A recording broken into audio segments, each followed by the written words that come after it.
Les lacs salés sont fascinants. Ils sont comme des miroirs géants reflétant le ciel. Ces lacs sont dispersés à travers notre planète.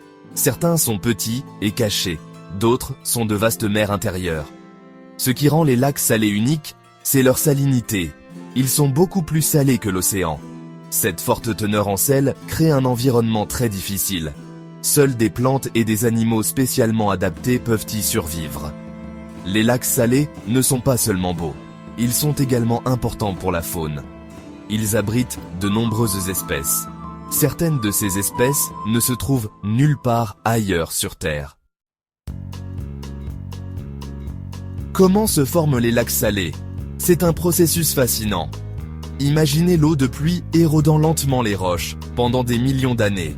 Cette eau transporte des minéraux dissous, dont le sel. L'eau se jette dans les lacs et les mers. Mais il y a un hic. Dans certains endroits, l'eau ne peut pas s'écouler facilement. Cela se produit dans les zones où les précipitations sont faibles et l'évaporation élevée. Au fur et à mesure que l'eau s'évapore, le sel reste. Avec le temps, la concentration de sel augmente. C'est ainsi qu'un lac d'eau douce se transforme lentement en un lac salé. Le processus est lent, mais les résultats sont spectaculaires. Les lacs salés témoignent de la puissance du temps géologique. Les lacs salés peuvent sembler hostiles, mais ils regorgent de vie. Ces environnements extrêmes ont forcé les espèces à s'adapter de façon remarquable. Prenons, par exemple, l'artémie. Ces minuscules créatures prospèrent dans l'eau salée. Elles ont des adaptations spéciales qui leur permettent de survivre. Les artémies sont une source de nourriture vitale pour de nombreux oiseaux. Les flamants roses sont un autre habitant emblématique des lacs salés. Ces oiseaux roses tirent leur couleur des algues qu'ils mangent. Les algues sont riches en bêta-carotène, ce qui rend leurs plumes roses.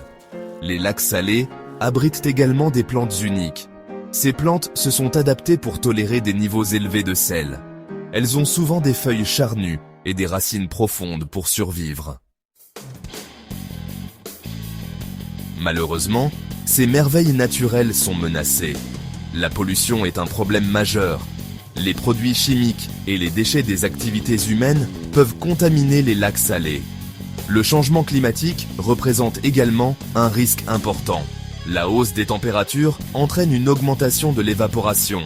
Cela rend les lacs salés encore plus salés, mettant à rude épreuve l'écosystème. Nous devons protéger ces habitats uniques. En réduisant la pollution et en luttant contre le changement climatique, nous pouvons contribuer à préserver les lacs salés. Leur avenir et l'avenir de la vie qu'ils abritent dépend de nous.